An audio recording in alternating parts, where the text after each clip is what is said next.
Hey, everybody, this is Ramon Ray, founder of smarthustle.com. Thanks for joining us for another exciting podcast, the Smart Hustle Podcast, where we educate and inspire small business owners to start and grow successful businesses so they can support their families, support their communities, and overall live the lives they want. I have the pleasure today to be with a guy who lives in a palatial, wonderful place of God's green earth. I do too, just different views. Bert Thornton, who was the president of Waffle House. I think I got that part right. President and COO of Waffle House. Bert, thanks for joining us. And I hope you and your family, those important to you, are doing well today. How are you? Ramon, it's absolutely great to be with you. This is a talk that I have looked forward to for 2 weeks now. I did my research on you. You're not only a very successful man, but you're a fine fellow, and it's just a pleasure to be with you today. I think I'm going to put that on my alarm and wake up to that every single day. Hey, Ramon, you're a fine fellow. Ramon, you're a fine fellow. Thank you. I received that. And thank you for those kind words, Bert. I appreciate it. Oh, you're welcome. It's great to be with you. So let's dive right into it. Before we talk specifically about the book that's out, which title is High Impact Mentoring, a practical guide to creating value in other people's lives. And I know you've done that with Dr. Sherry Hartnett. Before we dive into that, Bert, you can talk for 2 minutes or 2 hours. Talk to us about your experience at the Waffle House. It's an iconic brand that we've all seen. What was it like to lead that organization for so many years? Whatever you can share, I'd love to hear it. Well, I got into it by accident, Ramon. My fraternity brother at Georgia Tech, Joe Rogers Jr., called me one day and said his father, who founded Waffle House, Joe Rogers Sr., was backing up a little bit and he was going to take over the business. And would I come up to Atlanta? I was in South Florida at the time, come up to Atlanta and talk to him about it. And I did. And the next thing I knew, I was flipping eggs and turning hamburgers. So I actually started with, at that time, Waffle House's largest franchisee, an organization called Quick Foods that morphed into North Lake Foods. They ended up with 154 restaurants. Joe's idea was that he was going to go in with the company and take that to another level. And I was going to go into the franchise organization and take that to another level. Turned out it didn't work like that. Joe did fine with the parent company, but I came at odds with the franchisee because you might not know it, but Waffle House is an employee-owned company. Okay. It's owned by the waitresses, cooks, maintenance technicians, office staff. And so of course, I wanted stock, I wanted ownership, and the franchisee was reluctant to do that, even though they promised that it would happen. It never occurred. So I left and went back to something that I had been doing before. And that's when I got the second call from Joe saying, we need you, come on. And so I did and never looked back. It's been a 40-year career. I spent the bulk of my time between Atlanta and Dallas, Fort Worth, Texas. But as I said a little earlier in our preview, when I started, we had something under 100 restaurants, probably 45, 55 restaurants. And we have 2,000 restaurants in 25 states today. So it was a great 40-year ride. I had a ball. I love it. And what was so good about it that made you stay, Bert? You know, many executives, again, a few may have been at a company, for a length of time, but many don't. Many, they're proud of the fact that they've been at 5 or 6 different organizations over 40 years. Why did you stay? I'm sure after 10 years or 15 years, you had enough experience and cachet, you could have written your own ticket. What was that special sauce of Waffle House that you were like, I'm going to keep staying for another 5 years. I'm going to keep staying for another 10 years. Absolutely. Well, the special sauce for me behind the counter is the same special sauce for customers in front of the counter. We have almost a cult-like following in America today. I mean, let's get the record straight. When something goes crazy in the world like it is right now, people meet at 7 o'clock in the morning at the Waffle House to decide what to do. Yes. Waffle House is kind of the non-alcohol cheers where people come. Of course, everybody knows everybody. All the salespeople, you would call them waitresses, know the customers and vice versa. Many customers, their order goes on the grill as soon as they get out of the car because they haven't changed it in 10 years. So it's just a very special place to be and eat, and also a very special place to work. I always felt like, and this will resonate with you because you are a serial entrepreneur and you're always building something. I always felt like I was building something in the Waffle House organization. Frankly, I started as a manager trainee, bussing tables and washing dishes. And then I was a cook. And then I was a manager. And then I was a district manager, which means you have 2 or 3 restaurants. And I went up the line, and I was learning something every day. I tell people, if you don't learn something every day, if your business and your position is growing faster than you are, you're falling behind. So I feel like I was learning something every day. I was learning how to manage. I was learning how to lead. I've always, like you, with your magnificent personality, I've always loved people, and they apparently have agreed to tolerate me. So, and that one-on-one across the counter with customers, and the ability to provide leadership in a growing organization that we could see intrinsic value grow every day. That's why I stayed and helped build what we now have as an iconic restaurant organization in America today. Absolutely. And can you clarify one thing, Bert? Can you help us understand, for those, I know a bit about franchising. Waffle House today is franchise based. There's the management or the franchisor, and then hundreds or dozens, whatever, of franchisees. Is that the model? To help us understand how you lead those. Give us a franchise 101. I know a little bit about it, but help us understand it. Sure, if I'm correct. I'm happy to do that. Okay. First of all, Waffle House started not as a franchise organization. It started in Avondale Estates, Georgia, which is a suburb of Decatur, Georgia, which is a suburb of Atlanta, Georgia. That's where number one was. In the first 6 years, we only built 5 restaurants. And the end of the story is, eventually, Pop, that's Joe Rogers Sr., the founder, we always called him Pop, decided he wanted to do some franchising, and he tippy-toed into it. Fast forward to when I was on the scene, Joe Jr. asked me to come out of operations for a couple of years and recreate our franchising effort, because we hadn't sold an exclusive territory franchise in over 25 years. If you read Ray Kroc's book, Ray Kroc, of course, the founder of McDonald's, his book, Grinding It Out, he said that the perfect formula was 40% company, 60% franchise, because franchisees can add dollars to your top line without you having to create an additional asset base. So the ROI looks much better. So we started adding franchisees, and we at one time we were 40% company, 60% franchise. But as our franchisees have aged out and interested out, we have acquired them over time. That's actually an accident. We didn't intend to do that, because we got plenty of expansion opportunities in our own right. But as they decided they wanted to do something different or passed away, we started acquiring franchise locations that became 40-60 to 60% 40%, 60% company, and now it's probably 80-20.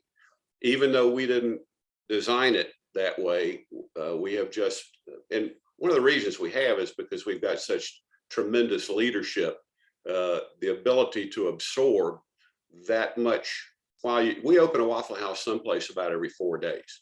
So yeah, so there is a great deal of internal expansion going on. You don't need to acquire other organizations, but in the best interest of the customer, we thought we could do it better than going out on the street and finding somebody and saying, hey, come learn the business. I think that's powerful. And thank you for sharing that, for sure. This is amazing. And then I guess let's dive a bit into the aspect, Bert, of mentorship. I'm guessing, and again, your team, I have some notes, but I love not looking at them sometime to get so it's fresh for me. Is mentorship a key part of the 40 years you were there at Waffle House? If you wrote a book on it, I'm guessing it's really important to you. Unpack that a bit. What's inside the book and why is mentorship so important? And more importantly, what can we learn from you? Talk to the young leaders today who are on their phones scrolling all day long. Maybe they say they don't need to mentor anymore. They can just do TikTok videos. I say half jokingly.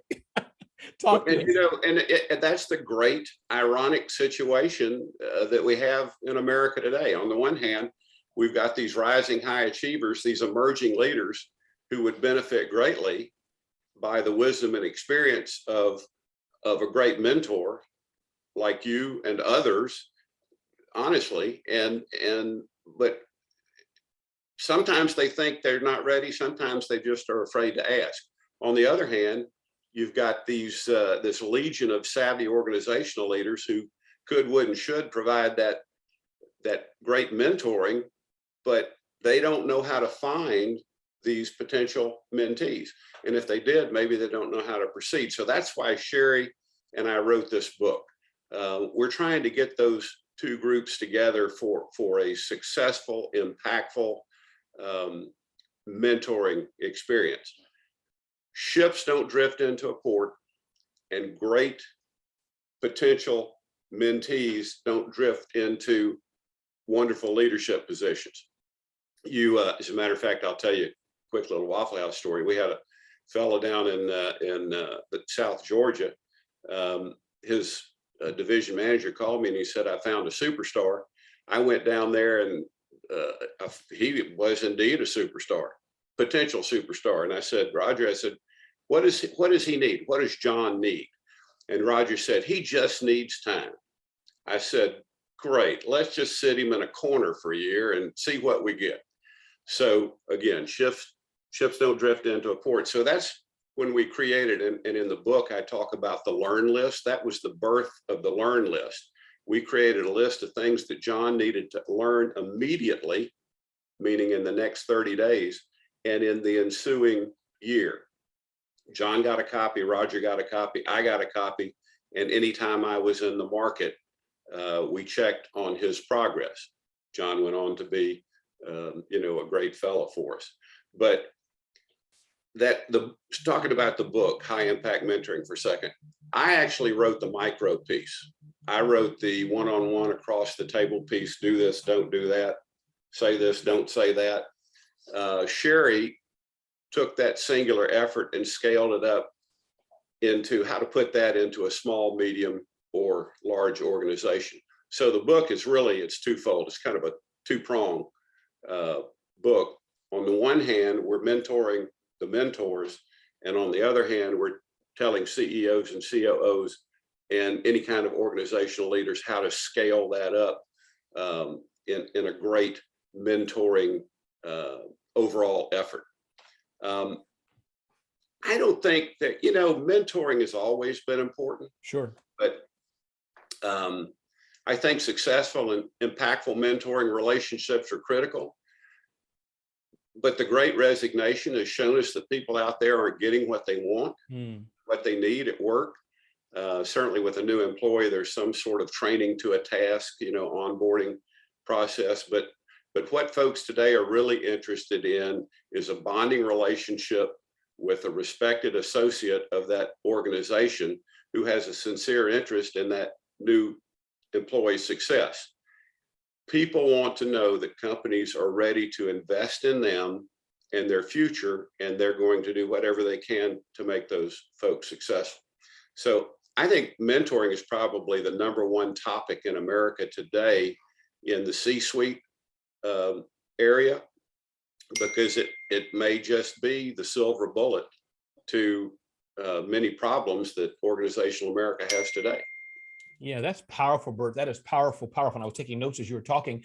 I'm curious, when you find leadership that goes wrong, that doesn't want to mentor, whether it's harassment or just things that are even more subtle than that, in your experience, why is that? When you find, when Bert tells Ramon, this is a young guy, young gal who needs your leadership, who needs your help. And I'm like, no, Bert, they're going to drag me down, or I don't want to mentor them, or I want to worry about profits and numbers, whatever the reason. What's my problem? If I'm the leader and I feel like that you're you get what I'm asking. I don't want to do that. What are the common things you find why Ramon doesn't want to? Well, the problem is not Ramon's problem. The problem is Bert's problem. I will tell you categorically, without reservation or fear of contradiction, conscripted, mandatory mentoring does not work. If I tell you, Ramon, go do, you're thinking, I don't know this guy, maybe good, maybe bad. I don't know this girl, maybe good, maybe bad. I've got 100 things to do today, and that's not one of them. Okay, don't pile any more on my plate. So, and Sherry has a 7-step program in the book about how to install this mentoring program. And she says right from the start that conscripted mentoring is something you should absolutely stay away from. And the first thing you need to do is find somebody to run that program for you. And it's not, Ramon, I know you're busy, but here's something else for you to do. You have to find somebody that's got nothing else to do to run the program for you. And then the way Sherry does it, and this is the best mentoring program I've ever seen. I went to Georgia Tech. Georgia Tech has a terrific mentoring program, but it is not as good as Sherry's, and here's why. Sherry has a wonderful filtering system. She has 120 organizational leaders in Pensacola, in the Pensacola area, business, church, civic leaders who are on standby to mentor juniors, seniors, and alumni at the University of West Florida. She then takes that mentor inventory and the mentee inventory and puts it together based on the mentee's need, the mentor's ability to provide, and a common bond. For example, now, first of all, that 120 people want to be there, okay? She's already filtered that. Right. The mentees want to be there. They have applied, and they are eager to be mentored. So you know that each side is ready to go. Sherry puts them together based on just what we discussed. And I was going to tell you, there was a young lady from Brazil, actually, who was in finance, and she was looking for a mentor, and Sherry put her together with a banker, a young woman who was a banker, and they both loved tennis. So that was the common bond. They didn't start talking about banking and finance. They started talking about tennis. They played tennis together. The bond doesn't get any better than that. She went on Absolutely. Yeah, I mean, she went on to just do magical things with this young lady. So directed, conscripted, mandatory, that won't work.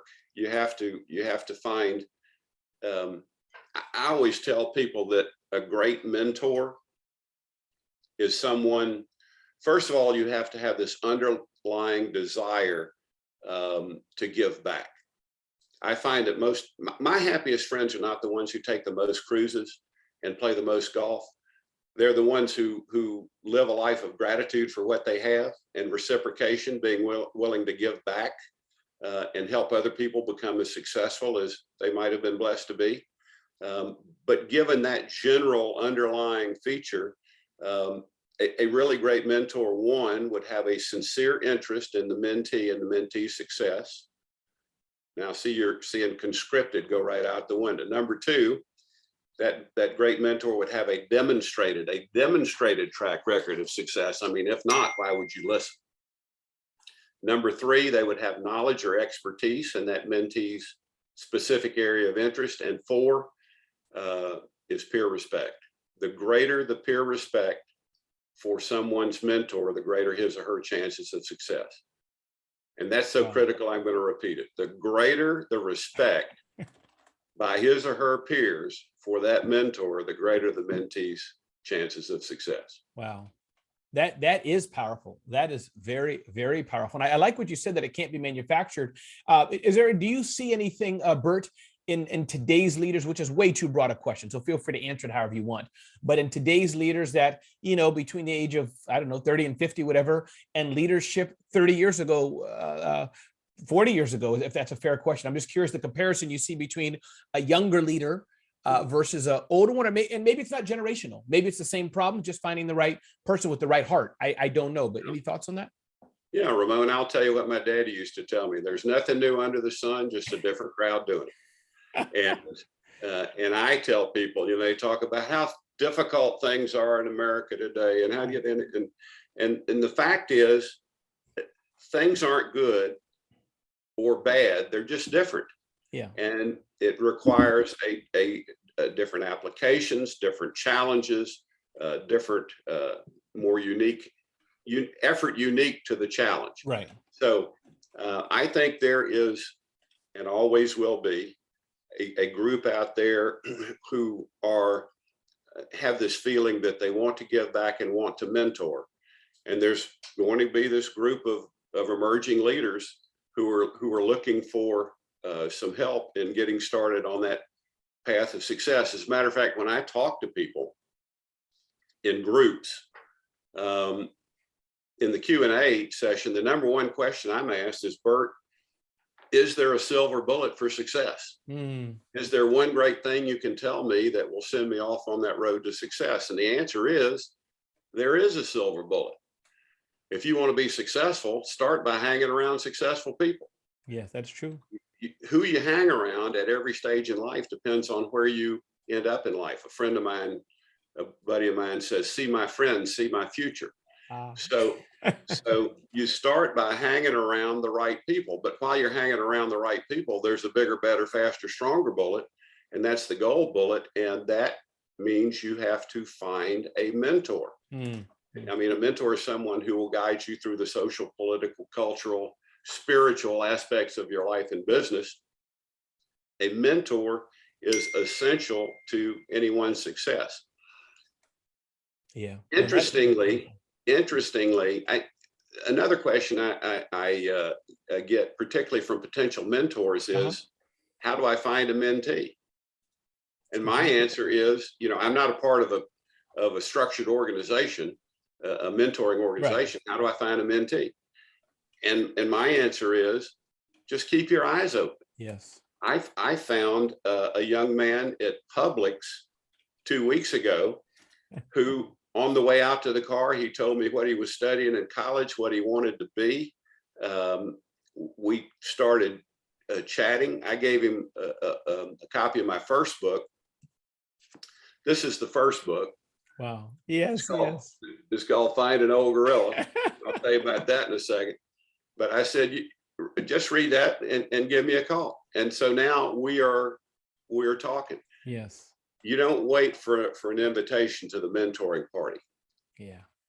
Great mentors are always on the lookout for emerging talent. And emerging talent always wants a little help. You're right. You were going to mention about the gorilla, the Find an Old Gorilla. What's that? What's inside there? So the title's crazy, Find an Old Gorilla, but the premise is, if you wake up one morning and realize you got to go through a jungle, it would make sense to find an old gorilla like you or me. Yes. Because we have all the scars and we know where all the good paths are and also the quicksand. So it is a leadership book about how to figure out where you are in life, what you really want, not what you think you want, but what you really want, and how to find the right people to help you get there.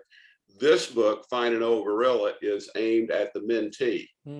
As a matter of fact, it's been called the Emerging Leaders Handbook, the Rising High Achievers Guide to What to Do Next. But my publicist for the second book called it Self-Mentoring in a Box. There are thousands of copies in print, and it's if someone wants it, they have to go to the publishing company, Lulu. Yes, I know Lulu. Lulu.com. Because Amazon, somebody has gotten on Amazon and gotten a bunch of copies and jacked the price up to, it's $15, and they're on Amazon anywhere from $30 to $75. We are fixing that. Yes, we're fixing that. So you can go direct to Lulu and get that book. The second book, High Impact Mentoring, is aimed at the mentee, and it's also available on Amazon, although it's been sold out twice. But good for you. But we know that we know they have copies now. And again, it's aimed at the mentee. It is the how-to guide for mentoring. And it tells a potential mentor how to size up a mentee, how to get started, what to get started on, because the first step in a mentoring relationship may not be to start handing out technical advice. Sure. And then how to proceed through the relationship, things to be sure to cover. And there are just a lot of things to talk about that the mentee has never heard. You and I would think they were intuitive, but the guy across the table or the gal across the table, to them it would be a BFO. Sure. You know what a BFO is? Business for no. What's a BFO?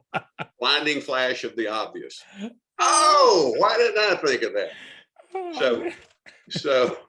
Oh boy.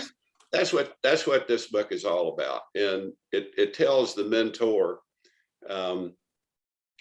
what if I'm mentoring a young man who says he wants to be a rocket scientist. Okay.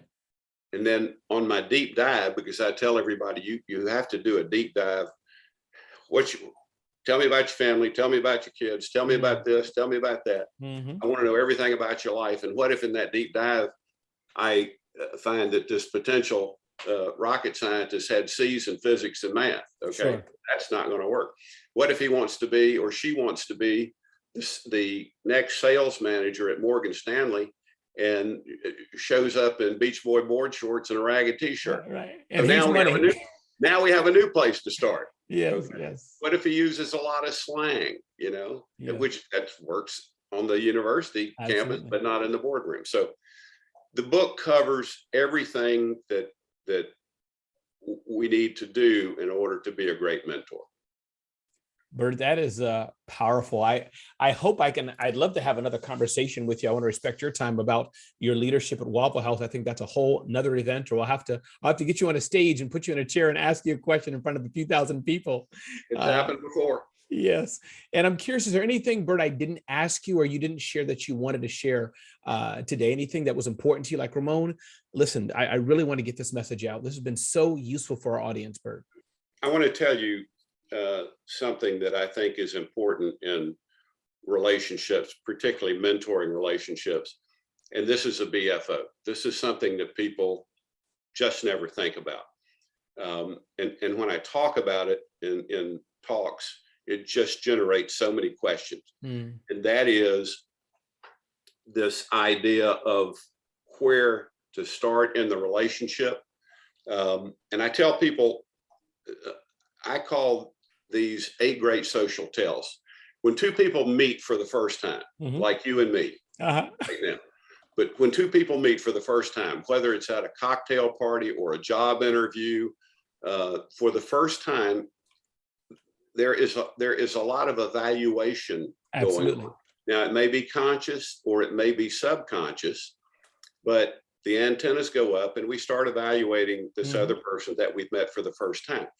That evaluation is always based on 8 human social behaviors. And why would it be important to know that? Well, if I'm a job applicant, or if I'm trying to do well and I meet the CEO, it's important to know what he or she is looking at in me and noticing right away. On the other side, if you're, have you ever met somebody for the first time and your antenna just went up and started, and you couldn't figure out, this is not good, but I just can't figure out why? I have relationships like that now with one, person who's, I have it right now. Not you, meaning, but in my current life. So but I'll tell you what the 8 great social tells are. Please. First one is attitude. Okay. Attitude is the single most observed thing about you, more than your fancy car, more than your flashy clothes, more than your amazing good looks. Your attitude is the single most observed thing about you. It may not be the first thing noticed, but it's the last thing forgotten and the thing most remembered. Wow. So attitude is number 1. Energy, displayed energy, which you have 50 million tons of. Energy is number 2. Appearance is number 3. We notice how people are dressed Are they dressed appropriate for the occasion, whatever the occasion is? That's right. Yeah. So attitude, energy, appearance, command of the language. And this is where we were talking about that college senior coming in and saying, "Hey man, is it great to meet you, dude?" You know, that's not going to work in the boardroom. That's right. Number 5 is engagement, not the ring on the finger kind, but is this person engaging? And am I engaged in their conversation, and are they engaged in mine?